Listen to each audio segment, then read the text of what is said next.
കുറച്ച് കേരമീൻ മേടിച്ചുകൊണ്ട് വന്നിട്ടുണ്ട്. ഇതൊന്ന് കറി വയ്ക്കാം. വെളിച്ചെണ്ണ ഒഴിച്ചു കൊടുക്കാം.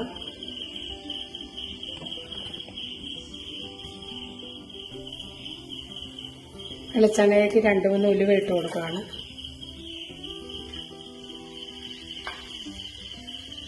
അതിലേക്ക് ചെറിയ കഷ്ണം ഇഞ്ചി ഇട്ട് കൊടുത്ത് വെളുത്തുള്ളി, പച്ചമുളക്,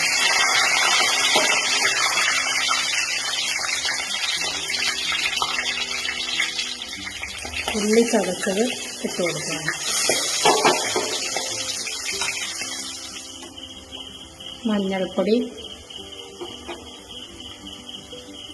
മുളക് പൊടി,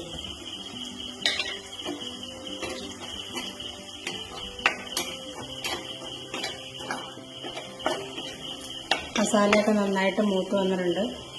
ഇതിലേക്ക് കുടംപുളി, കുതിർത്ത് വെച്ച കുടംപുളി ചേർത്ത് കൊടുക്കാം.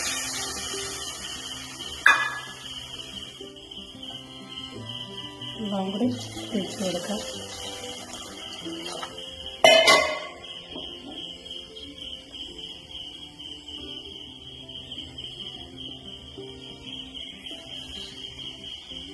ഉപ്പ്,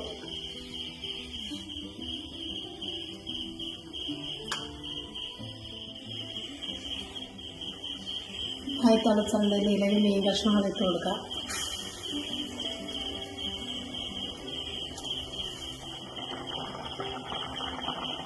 ലേശം എരിവ് കൂടുതൽ കിട്ടാൻ ഞാൻ ലേശം ചതമുളകും കൂടെ ഇതിലേക്ക് ഇട്ട് കൊടുക്കുകയാണ് കേട്ടോ.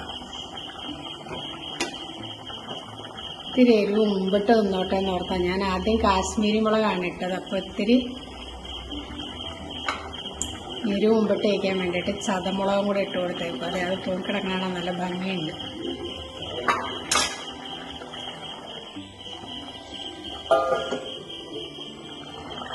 കറി റെഡിയായി. ഇത്തിരി പച്ചക്കറിയൊക്കെ കൂടെ ഇട്ട് കൊടുക്കുകയാണ്. സ്റ്റൗ ഓഫ് ചെയ്താൽ മീൻകറി റെഡിയായി.